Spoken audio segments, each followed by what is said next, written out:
Hello everybody, Jamie the Board Game Man. Today we're going to look at a game from the year 2021 by Arclight Games. It is a 2 to 5 player game. Takes about 20 or so minutes to play.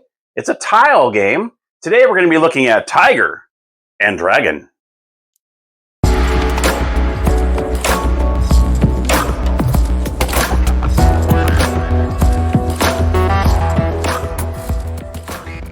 All right, here we are at the gaming table with Tiger and Dragon. Here we go.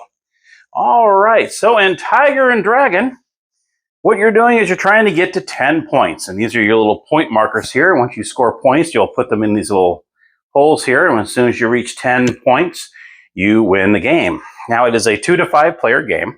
So I'm going to go ahead and put it together a 3-player game here. There's just a small little difference in the 2-player than there is for 3, 4, and 5, which I'll go over at the very end. These are your player boards. Each player will receive one of these. You'll have these tiles, and the tiles are numbered 1 through 8, where it shows here. You also have a tiger and a dragon that are in there, which I'll go over.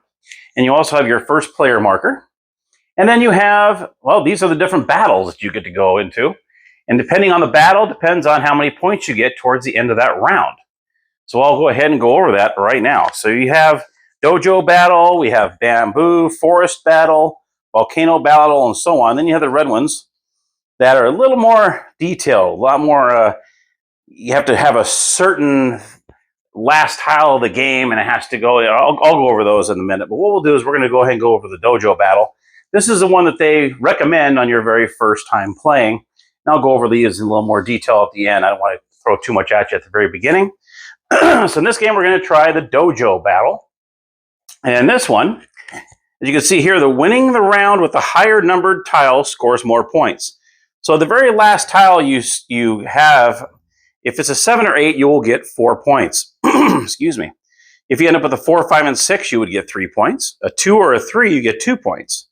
If you end up with a 1, you get 10 points, which means you would automatically win the game. All right. If you end it with either the tiger or the dragon, you would get 1 point, but no bonus. And I'll go over what those bonuses are in a minute. So what we'll do is we're going to do the dojo battle. Depending on how many players there are, it depends on how many tiles you have to start off the game. If you start off with a 2-player game, you're going to start with 13 tiles. If it's a 3-player game, which we're doing here, each player will grab 11 tiles. And if you have a 4-player, it's 9 tiles, and 5 players, you have 7 tiles. So let's go ahead and grab 11 tiles for each player. And what you'll do is you'll just kind of simply just grab, and then again, what you'll do is you're going to set them up like this in front of you, so obviously no one else sees them. So we'll just kind of go 4, I'll just grab 2 at a time here, 6, 8, and they're nice little tiles too, so which is great, 9, 10, 11, and what I'll do is I'm going to turn them this way, that way you can see what this player has. Normally you wouldn't do this, but for demonstration purposes, I should have done this off camera, but sorry. So what you do is you shuffle up the tiles, and anyone choose their number of tiles depending on the player. Okay, 3, 4, 5, 6, 7, 8, 9, 10, 11, 1, 2, 3, 4, 5, 6, 7, 8, 9, 10, 11. Okay. So now we're going to go ahead and set these like so. That way we can see. Hopefully you can see that in the camera. Oh, yeah, you can kind of sort of see it. All right. So we're going to put them like this, all 11 tiles. Each player is going to face them.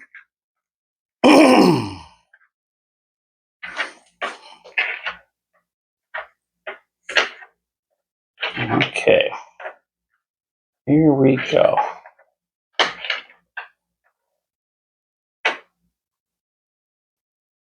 All right, you are good. All right, good deal. So this, all the rest of this, what's going to happen now is if you're the first player, you will get 1 additional tile to start off, and that's what that means on this. It says tile +1. So you're going to start off with an additional tile to start off the game. Okay. So first player in this case will get 12 tiles. All the rest will get 11. Kind of put this up the top here. These will go. Actually, these go to the side. You don't want to put them in the box because you go different rounds here. and you'll shuffle them up and do it all over again. Okay, so here we go. We're about ready to start. The first player is going to go ahead and pick a tile and place it in the flame section here. And that's only when the first player does this. Now you see on these boards, you have 2 rows here. This would be the attack row, and this would be your defend row. Okay, so anytime you're defending, you're going to put it on the bottom. Every time you're attacking, you're going to put it on the top. So this player is going to look to see what he has. And you can see there's 2 different colors. You got the blue and you got a red. Okay. The even numbers are blue. The odd numbers are red. Okay. If you end up getting, which I'll show you, I won't jump ahead. Let's go ahead and pick a number here. He's going to go ahead and choose an 8. Okay. So I choose an 8. I'm going to attack with an 8. Now the player on his left, in this case will be this player, is going to look to see or he or she has an 8. If they have an 8, they can defend themselves and say, yes, I have an 8. Now, all because you have that number that they attack with, maybe for strategic purposes, you might not want to use it. You can just say pass, okay? But in this case, he has an 8 right here. So he's going to go ahead and say, yep, I got it. He defends, he's going to put it on the bottom because it is the defense row. The defense row is on the bottom, attack is on the top. Now this player is going to go ahead and choose another tile to attack with. This guy goes, okay, I'm going to go with a 4. All right. Now, the key to remembering how to do this is the number that's on the tile, that's how many of that number are out there. So you're going to have 4 4s, 8 8s, 6 6s, 3 3s, and so on. So that's something you want to remember. Okay. So he attacked with a 4. So the player on his left, which would be this player here, is going to look and see if he or she has a 4. Now, you can see here, I don't know if you can see that well. Sorry if you can't. This player does not have any 4s, but they do have the tiger. And if they so choose to do so, the tiger is like a wild. You can automatically win that if you want to use that. In this case, he goes, you know what, maybe I want to save that. It's kind of early in the game. I don't know if I want to spend it yet. So he says pass. Goes over to this player. This player looks to see if he or she has any 4s. Let's just say he goes, yes, I have a 4. I'm going to defend. He's going to go ahead and use this to defend. Okay. And that's it for that. Okay. Now, he's going to go ahead and turn around and go on the attack. I'm going to go ahead and attack. And which is good here is you see here, I have 2 2s. Well, no one else is going to have those 2s. So I know right now if I put those out there, I know I'm going to win that round. So I'm going to show you what happens when you do that. So here's a 2. I'm going to attack with a 2. This player's going to look and say, I pass. This player's going to go over here and say, well, they could use that tiger if they want to. Okay. But they go ahead and say pass. If all other players pass and it comes back to you, then you win that battle.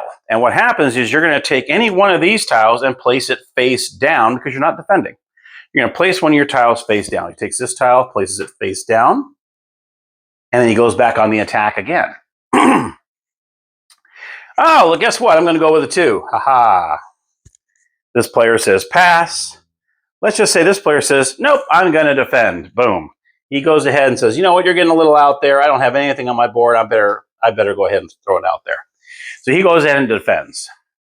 Now, the one thing you want to remember when it comes to the tiger and the dragon, obviously it defends anything. Anything they throw out there, boom.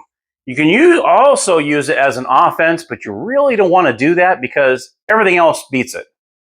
So if I were to put the tiger out there as an offense, even the blue 2, there would be a blue 2 would be the lowest one, and a 2 would beat it, or a 4 would beat it.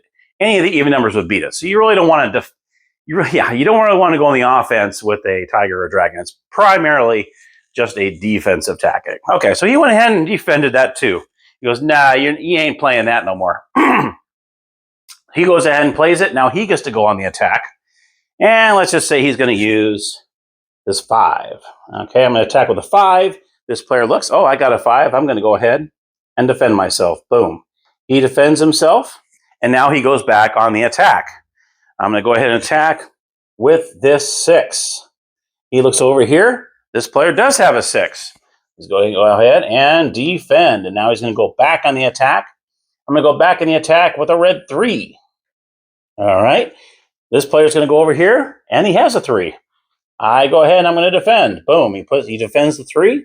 Now he goes on to the next one. He's going to choose his blue 6. Looks over here. Does he have any 6s? No, he doesn't. He has a dragon, but that does not go towards the blue. It only goes towards the odd numbers, so he can't use that for a defense. Only the tiger is good against the blue. He passes, goes on to the next player. Does the next player have a 6? No, he or she does not. So he wins that battle. He goes ahead and takes the tile here, places it face down, and goes on back on the attack. I'm going to go ahead and attack with a 6. Boom. He's going to attack with another 6 because he knows no one else has the 6. Why not? He's got a little catching up to do here. This player says no. This player says no. Boom. He gets another win. We'll take this, place it face down. All right. Okay, here we go. Going to go for it again. Let's see. I'm going to go with, and you'll see the dots here. So you will see the dots that pretty much will finish in that section. So you see on a 5-player, 4-player, 3-player, and 2-player. 2-player, you're going to end in the last row. 3, you're going to end right here. So that's kind of cool. It kind of tells you how that works. Okay, he's going to go ahead and say, well, you know what? I'm going to go all the way, man. I'm going to go ahead and go for a 6 again. Pass, pass. Okay, got that one. Go ahead and throw this down. Actually, he doesn't want to do that. I'm going to throw this one down. And he's going to go back on the attack here. I'm going to attack with a red 5. What does this player do? Well, he doesn't have a 5, but he has that dragon. Boom. He's going to go ahead and play that dragon. Yes, I'm on the defense. I have now defended against that red 5, and now I'm going to go back on the attack here with a blue 4. Then look over here. Nope, I don't have a 4. Does he have a 4? No, he does not have a 4. So he goes ahead and wins that battle. I'm going to place this here. He's going to go on the attack one more time here. I'm going to go with a 4. Boom, boom. Pass, pass. Oh, well, look at that. I end up winning the game. I have 1 tile left. I'm going to play this last tile. It is an 8. Look at that. Boom. Well, we see right here the dojo battle. We see here if you end it with an 8, you get 4 points. Now it says plus bonus. If you have multiple players, if you have 3, 4, or 5 players in the game, for each one of these tiles that is upside down, that you won that battle, you get 1 point for each one of those that are face down. In a 2-player game, the little thing I told you at the beginning where there's a little difference, the game is exactly the same, except you're going to have less tiles to play, obviously, and you do not get bonuses for the upside down tiles. So any winning battles you get, you still do the upside down tile. You just don't get an extra point for each one that's upside down. That's the only difference in a 2-player game, is that, okay? So you can see right here, he has 4 plus for each one of these bonuses. He'll have 2 there. So right like that, just like that, he gets 6 points right there. So you'll take these, you're going to plug them in.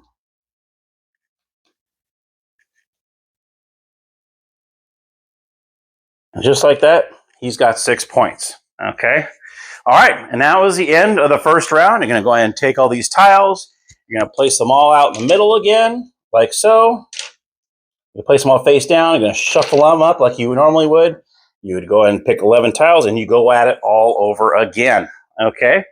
Until one of you reaches the 10 plateau. Do not forget at the very beginning, actually this would go over here, and that player would, after you get all your 11 tiles and all that, that player would choose 1 more tile to put out there, and then you begin your game.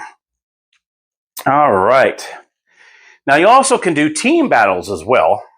And the team battles, you can go 2-on-2. And what's cool, but in that game, what you do is you play up to 15. So you actually play to 15 points instead of just 10 if you have a 2 versus 2 battle, which is actually pretty cool. And what you do is the score chips are shared between the teammates, obviously. Or you just have one teammate just tabulate all of them if it makes it easier for you. But they do recommend that players who aren't comfortable with the game yet try playing the basic, obviously the individual battles first. And that's pretty much the difference between that. And pretty much the tip that they give you when it comes to team battles, obviously, if you're the teammate, you want to pass. you don't want to sit there and win the battle against your teammate. So that's one thing they actually say in here. A tip for teams is, well, if you're your teammate puts it out there, the next person passes, obviously you want to pass too. You don't want to stop the attack of your teammate. So something you might not think about, really. But anyhow, that is the game pretty much. You keep playing like that until you reach 10 points. Now you can see these other ones, like I told you I was going to go over. Let me put this out here because of the red ones. I'm not sure. I've not played with the red ones. So I want to make sure I have. I think they show. Yeah, here they are. Okay, I'm going to put this here. That way I can kind of go over it. So the bamboo forest battle. This one, the winning the round with the middle numbered tile. So if you end up the very last tile being a 4, 5, or 6, you get 4. 3 and 7, and 2 and 8. But you can see the 1 is always the big winner. If you can finish the game with a 1, you automatically win the game practically. Okay, well, actually you would. Okay, unless you're playing the team battle, then it's 15 points you got to get to, so it's not automatic. The volcano battle, winning the round with a smaller number tile score most points. So if you get a 2 or 3, 4, 5, and 6, and then the higher ones, it's like the opposite of that first one I showed you. Okay. The beach battle, winning the round with an odd number. See if the odd number is on the top, you get 4. If you get an even number with the even number, you get 3. And the meadow battle is just the opposite. You got the even versus the odd. Then you got the cliff top battle. Here's the red ones. These are a little more involved. And this one is winning with the tile that you display scores more points. Okay. So that was cool is at the start of the round, all players lay down and show one of their tiles to the other players, except for one. And what happens is the winning, let's see here, during the game, the tiles that are shown remain face up. Winning with your shown tile, 6 points. Winning with a different tile, 3 points. Even if you win with another tile that has the same number as your tile, you only receive the 3 points. So it's kind of an interesting little caveat there. Then you have the storm battle. Winning the round with a 3 or 6 tile scores more points. It's a little different than the rest of them. The swamp battle. Winning the round with a 4 or 8 tile. Okay. Then you got the fog battle. The number on your winning tile is your score. So whatever one you end up with, that's your score. And final, the cave battle. Winner takes all bonuses. So that's interesting. So all you do is you just do all the bonuses. So that's interesting. All right, and that's all the different battles you could do. So you could switch them up any way you want. Like I said, there's 8 of them. Actually, 9. There's 10 total, actually. So that's pretty cool. So a little replayability there. You can play it differently every single time with any one of those. So, and there you have it. There is Tiger and Dragon. So let's head up to the game room, and I'll give you my final thoughts. All right, so my final thoughts on Tiger and Dragon. It's a pretty cool little game, man. I mean, it's very simple. Whether you have the number or not, but then you have the Tiger or the Dragon. In case you have it in your arsenal there, you can use it as a good defense just in case you need it. Or you're out towards the end of the game, or maybe the other person's getting a little too far up. You're like, nah, I better stop his attack because he's getting way far up there. I'm going to go ahead and use it. Weird that you can use it for the offense, even though you never want to do that because anything beats it. And odds are, I mean, unless it's the very end of the game, but you don't want to use that as the very last tile because you get like, what, 1 point? You don't get hardly any points for it. So it's not worth ending the game with it. You probably could. Maybe you're 1 point away. But then again, you got to watch all the other players, see how far they're getting. You might have to stop their attack and actually use it. So, and then there's that one tile as well. You might need to use it just to get going and try to get back in the game. So it's very interesting game. I like it. There's 10 different ways to play it, which is pretty cool too. And you could probably make up your own ways too. I think they pretty much thought of everything there, which is pretty awesome. The evens, the odds, the higher, the low, the middle, that kind of thing. They thought of all sorts of different ways. Whatever tile you end with, that's the point you get. That's pretty cool too. So yeah, see if you can find it. It's a pretty cool little game. And I recommend it. I think you should try it out. I think it'd be pretty cool. So it's just one of those games that not much to it. Either you have the number or you don't, or you either have the Dragon or the Tiger. That's pretty much it. So it's a fun little game, and I think you should check it out. So thank you so much for watching. Appreciate you taking the time to watch the video. Let me know if you've played the game, or maybe you've never heard of it, and maybe you're going to look into it. Hopefully you will. And until next time, everybody, happy gaming.